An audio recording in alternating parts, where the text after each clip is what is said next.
Welcome back to the Platoon Baseball Podcast. Happy Sunday, or whatever day you are listening to the podcast on.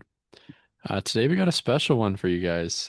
We did an interview with my co-host Chris Sathy's grandfather, who is also a baseball historian and the biggest baseball fanatic that I have ever personally met.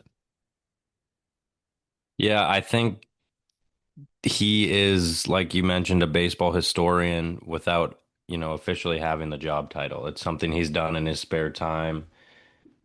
As you'll hear throughout the episode, all his baseball endeavors and how he came to love the game and where it took him throughout his life. And it's just a great interview that encapsulates all his baseball knowledge, his baseball history, and why he loves the game so much. Yeah, I would argue that he is a baseball historian officially with his tour guide job and him, having to do tours through the Legends Museum at Globe Life. But yeah, just an inspirational interview. Honestly, it was so fun just talking to him and hearing his stories. My favorite was him talking about the Rangers World Series and the Save the Legends Jinx, which was a potential book that Darwin was gonna write, but you'll hear the story and why he couldn't write that. What was your Those damn favorite? 2023 Rangers. What was your favorite story? I'd have to go with the Bazooka Joe story. Yeah, I mean, just that is so GD to find a giveaway baseball card from 19, what do you say, 57? It was something a long something time ago. ridiculous. Yeah. Yeah, send it in. And of course, they respond saying you won. And he has this whole journey with Bazooka and getting to go to the World Series. Just totally sums up something that would happen to him. So that's by far still my favorite story to this day. Yeah, it's awesome. And the ESPN E60 piece that they did Yes, is I also think we should awesome. be able to put the link to that in our Yeah. wherever you're listening. So, Yeah, we'll put it in the description. But without further ado, here's the interview with Darwin or GD as we referred to him in the podcast. GD. Good afternoon, guys. Yeah, how's it going? Very excited to be here. This is a Excited to have you. opportunity for me to share with my grandson, and I am looking forward to Yeah, I'm excited too to hear all these stories and get your input on some baseball stuff we weren't here to see. So it. Yeah, Okay. GD's first podcast let's ever, go. That's ever. So awesome. it's a big moment for everybody here. So I guess I'm gonna give credit where credit's due. A lot of my love of the game comes from this guy. So just want to say thanks. You're welcome. It's a pleasure to see and remember when you started. You and I had your first catch. I remember the exact day, and I remember you going through an entire season. And half of that season, I remember trying to explain what a force out was. And there was a play in right field where you caught the ball, a ground ball, and you took the ball and sprinted to second base, hoping to beat the runner who hit the ball there, thinking that that would force him out. And that was a turning point in your life. Yeah, force out. I don't know why that was a struggle for me for a minute, but I must not have trusted my cutoff man or shortstop there. It must have been Rito. I don't know. So, Probably. but yeah, so a lot of my knowledge and love of the game comes from this guy. So, just wanted to give a quick thanks, and we can kind of get into it. Yeah. Youth baseball is so fun. You see guys running to third and it's just a mess out there. It's So Matt. Everybody wants the ball. yeah. That's it. Yep. That's it. But let's get started here. GD, what does baseball mean to you? What does baseball mean to me? Baseball has been a part of my life since I was, I think, four years old, and it is so embedded in my life that I see baseball. I watch a baseball game and draw metaphors for life, and I see life and I draw metaphors with baseball. So everything is entwined, and I have my grandfather to thank for that. Can I tell you that? Yeah, absolutely. My grandpa Stevenson used to, in the early 50s, used to invite me to sit on his lap while we listened to the radio, no TV. And the radio was easily 3 times my height. It was in this giant wooden cabinet. And he was a Yankee fan, and I became a Yankee fan. He loved he was born in 1888, and he loved the 1927 Yankees and the 1936 Yankees. And I grew up loving those teams too, and he remembers going to games. He was a Baptist minister, and in those days they gave members of the cloth free tickets. So he told stories of Babe Ruth and Lou Gehrig, and I remember him loving to compare the 1927 and the 1936 Yankees. He thought those were the two best teams, and I grew up thinking that too, and I still do. I was asked the other day who I thought the best Yankee teams were, and I put 1961 in there with those two, and those are my top three. So I grew up a Yankee fan. I remember listening to when Mickey Mantle was a rookie. I remember when Mickey Mantle wore the number 6, and that's where I got my love of the game.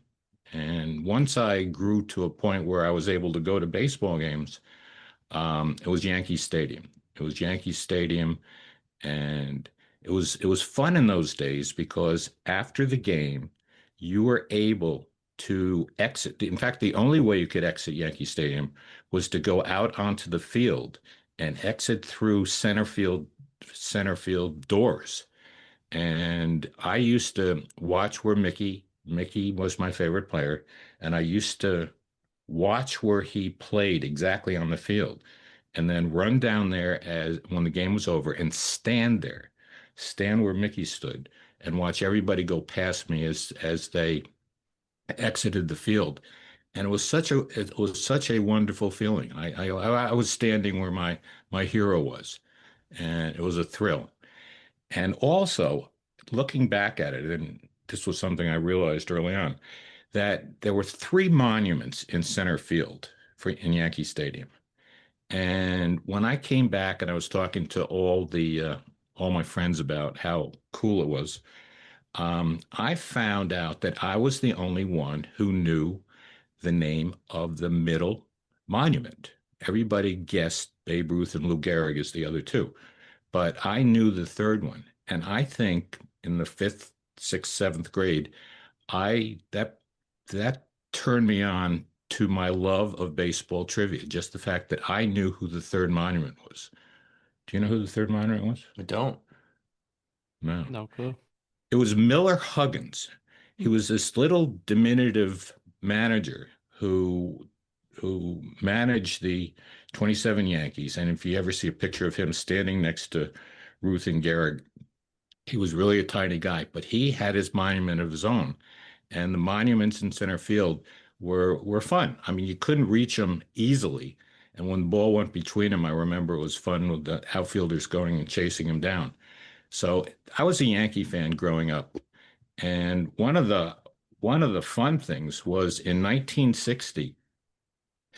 That was the year. There were a couple of years in that era where Major League Baseball had 2 All-Star games. They were trying to attract people to the game, and the second All-Star game in 1960 was at Yankee Stadium.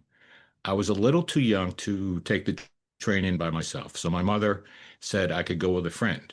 But the friend got on the wrong train and didn't meet me, and I decided to go in by myself. And I made it to Yankee Stadium and got a ticket for $3.50 and sat next to a guy with a paper bag, and he was drinking something out of it, didn't know what it was. In those days, we called people like that a hobo. I think the name has changed since then. But if I was honest with myself, he taught me a lot about the facts of life, and I love the game. I saw a lot of my heroes in real life, and I went back one time. That 1960 All-Star game had 18 players that eventually wound up in the Hall of Fame.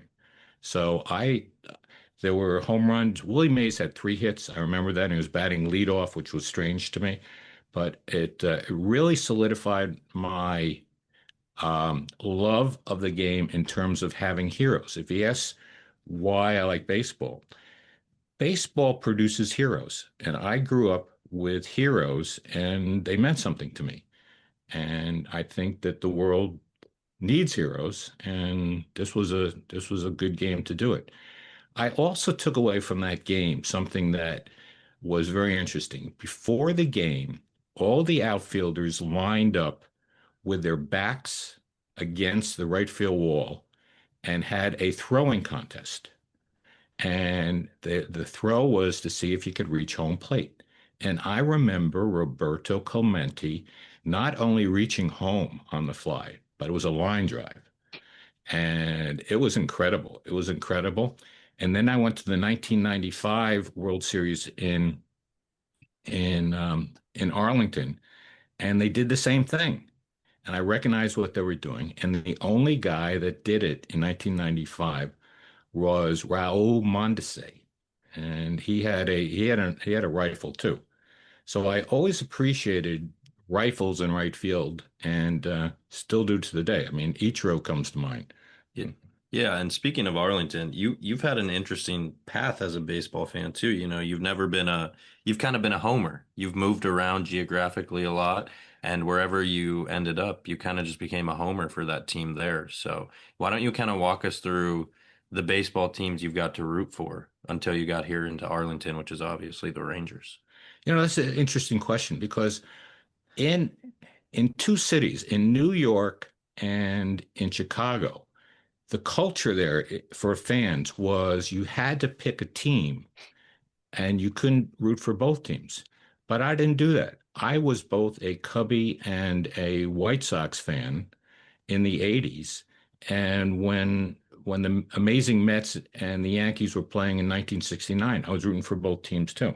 So I think that being a true baseball fan, you could pick a team in each league and root for them.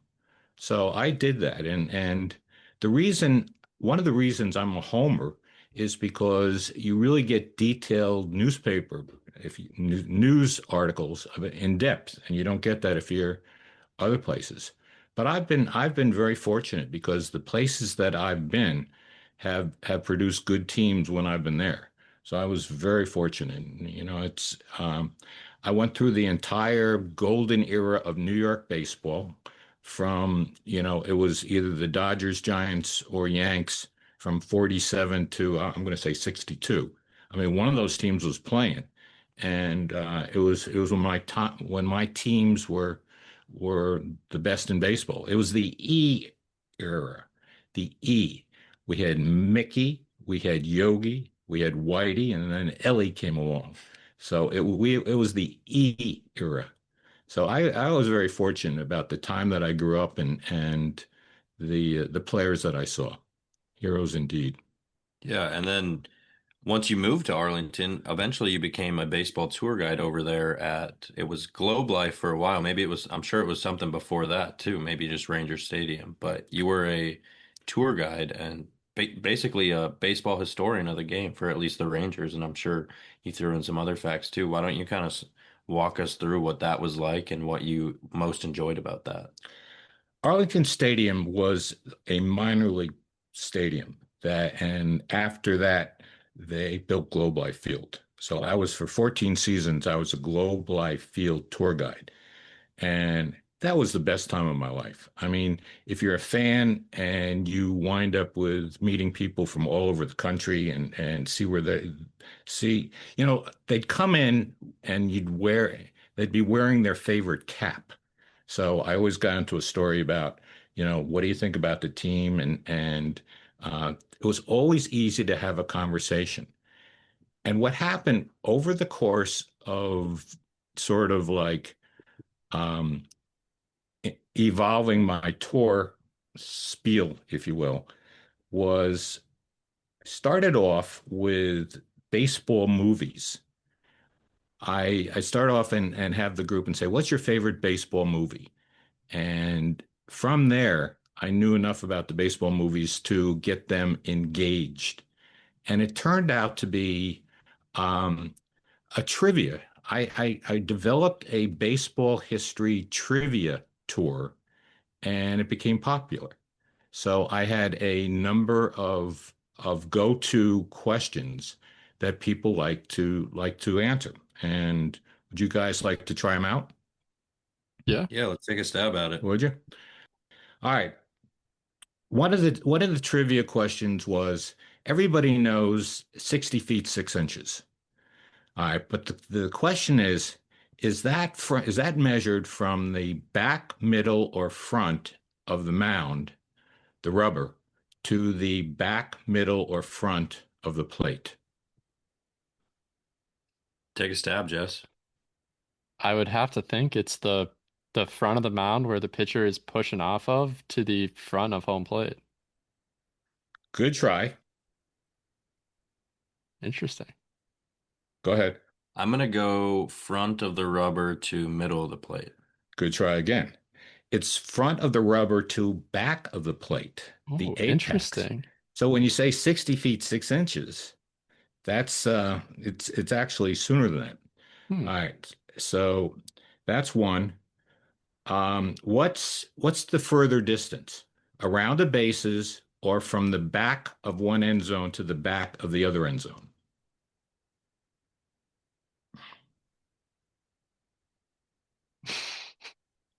Try to do the math in my head quick. It's the around the bases. I'm gonna say around the bases since we're on a baseball podcast. So All right, how'd you do the math? Well, it's 9 times 4 is 36, and then football field is 100 yards plus 20, 10 on each end. Keep going. Three. So it is football field. It's a little it is a little They're longer. exactly the same. Oh, 360, okay. 360. Wow. Yeah. So everybody on the tour did exactly what you did. I mean, it's good. Yeah. And the last one that usually gets people is Kevin Costner is known for his baseball movies. Hmm. What are the three movies that Kevin Costner was in where he was a baseball player? for the love of the game, Field of Bull Dreams. Durham, and I always miss the third one. You've told me this before, but I'd already forgot.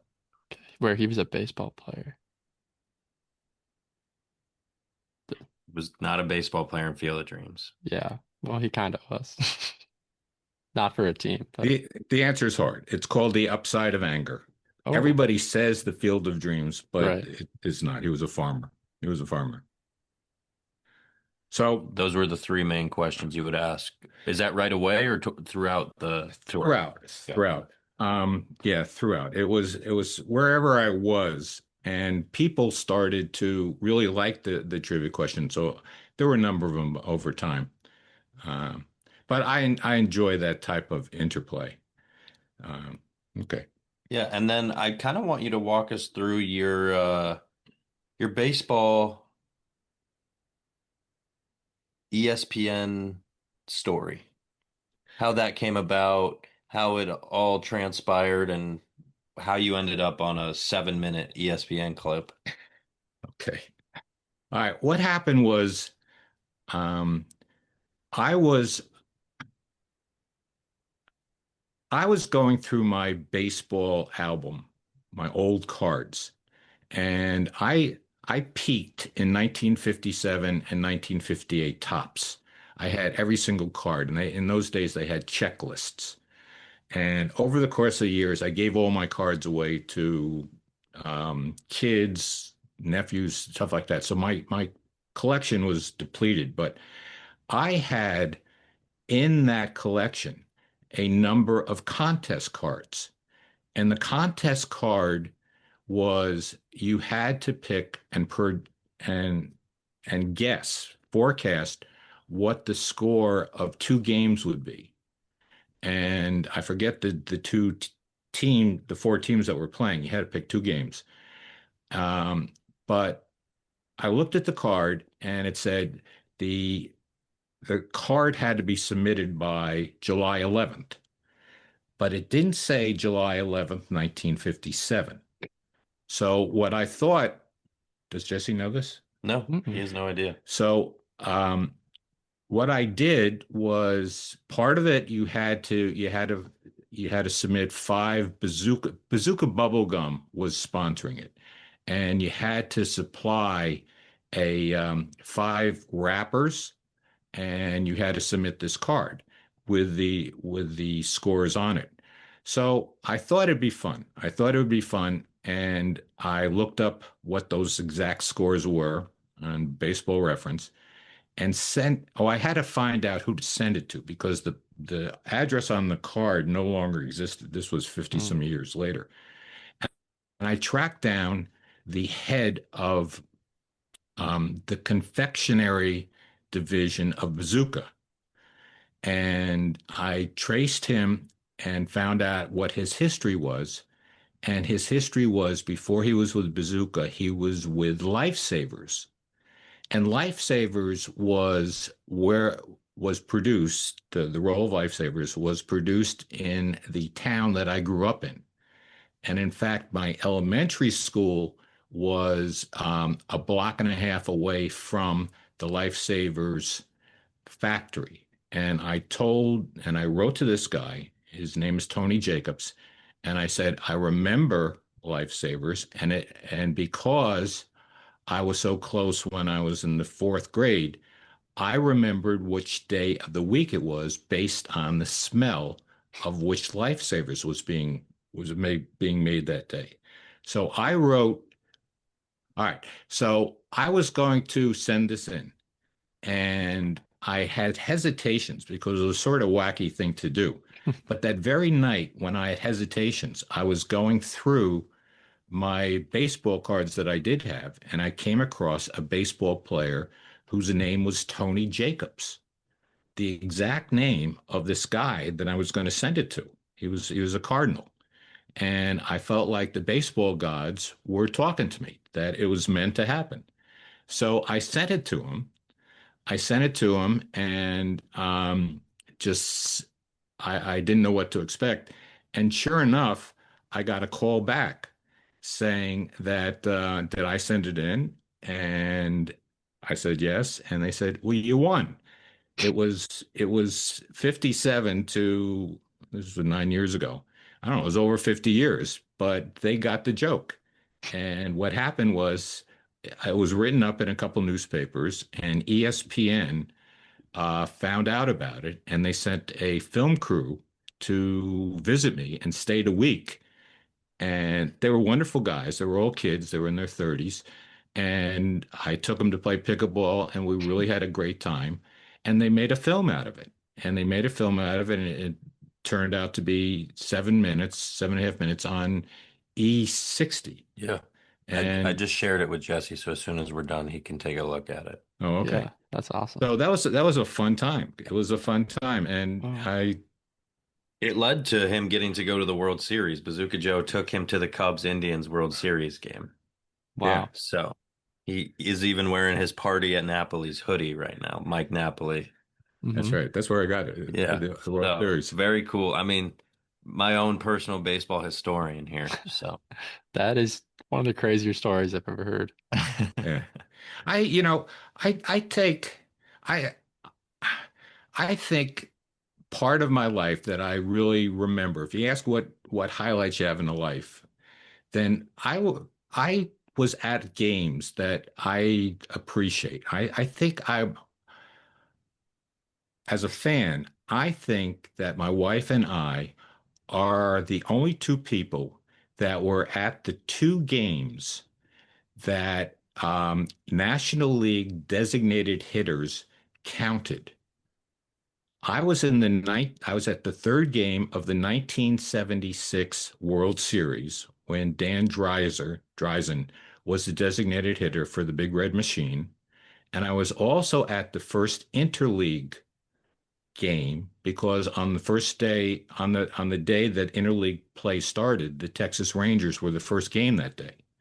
So Glenn Allen Hill was the designated hitter for um, the Giants. So I think I'm probably a good chance that I was the only person in New York in 1976 and Texas, Arlington, Texas, in 1995.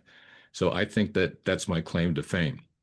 I did see Mattingly tie Dale Long's home run record for most games with a home run.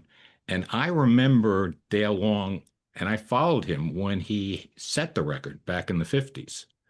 So that was a nice thing to be a fan of. And I'm very fortunate in going to games that meant something.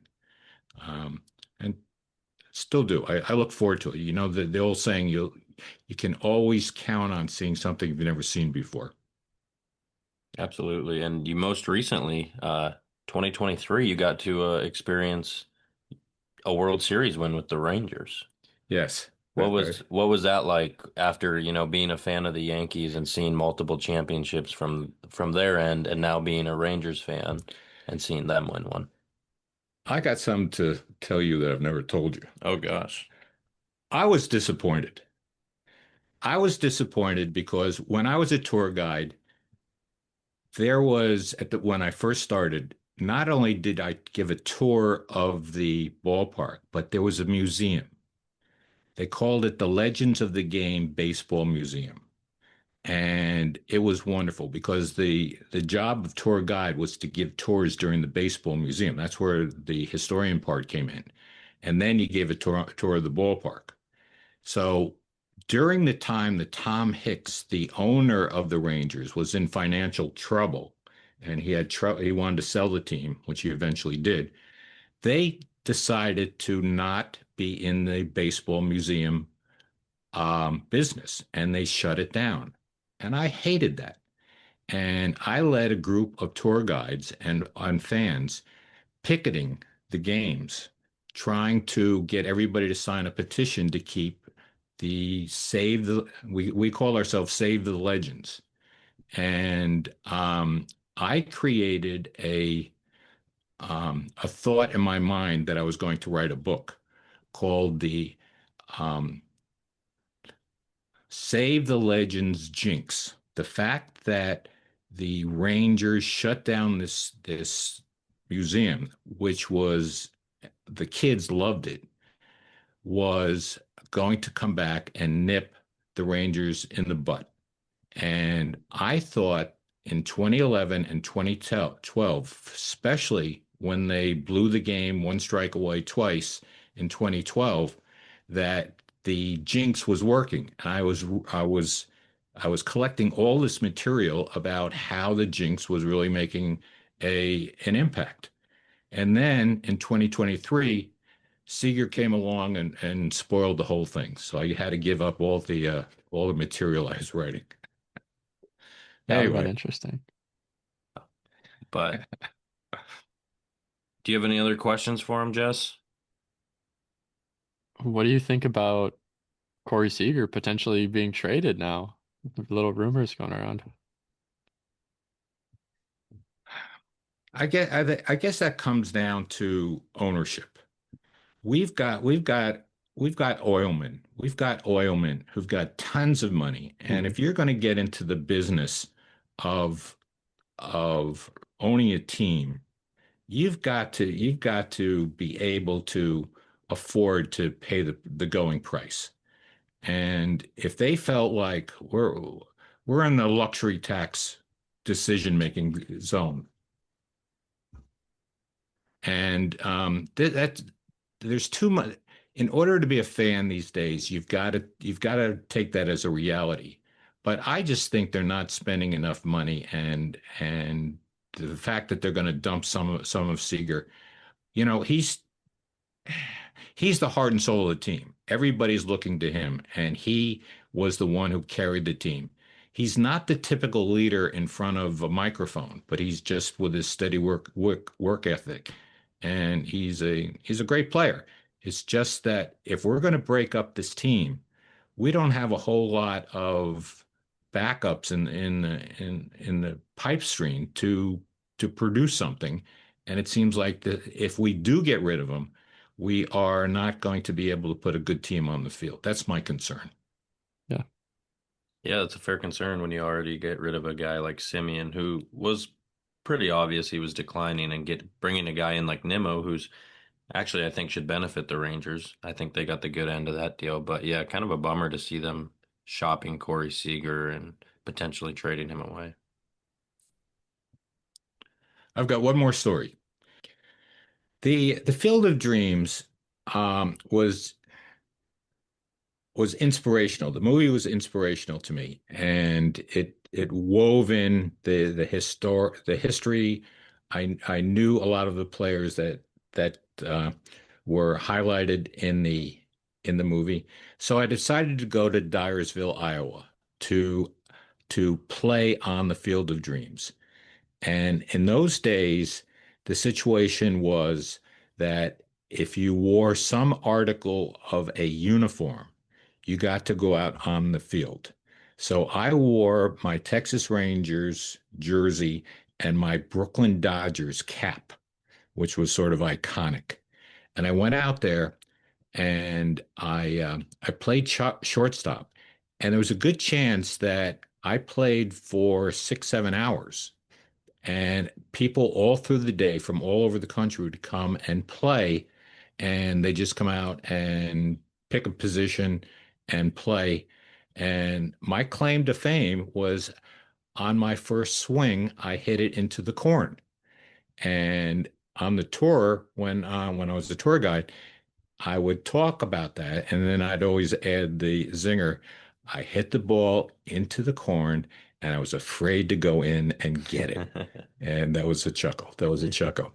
So I came back and was really interested in the book, the book Field of Dreams. I wanted to know what that was. The book was based on a novel named Shoeless Joe Comes to Iowa. And the author was Bill Kinsella. And so I read the book, and it was an interesting book. It was a lot like the movie, so that was good. So I started reading another book by Bill Kinsella, and it was called The Iowa Baseball Confederacy. And the Iowa Baseball Confederacy was like no other baseball book I had ever read or have read since. It's a wonderful book, and it involves baseball, all its ups and downs, and a spiritual aspect of it. The story goes that it was a combination of fantasy and fact. This all-star team of farm boys from Iowa played the world champion 1908 Chicago Cubs. That's the famous Tinkers to Evers to Chance team. And what happened was all these things conspired it was played in 1908 and before night light. So all the games had to close down when it got dark. So every single day for 40 straight days, the game always wound up in a tie. And this game wound up going 2,614 innings. And it was a wonderful story. It was just a wonderful story. And it was so wonderful that at the time I was playing softball. I played softball for a long time. And I wanted to form a team called the Iowa Softball Confederacy. So I wrote a letter to Bill Kinsella asking him if we could use that name. And he replied, certainly. And he and I became, in those days, what they called pen pals. So I got to know Bill Kinsella, and we had a very successful Iowa Softball Confederacy team.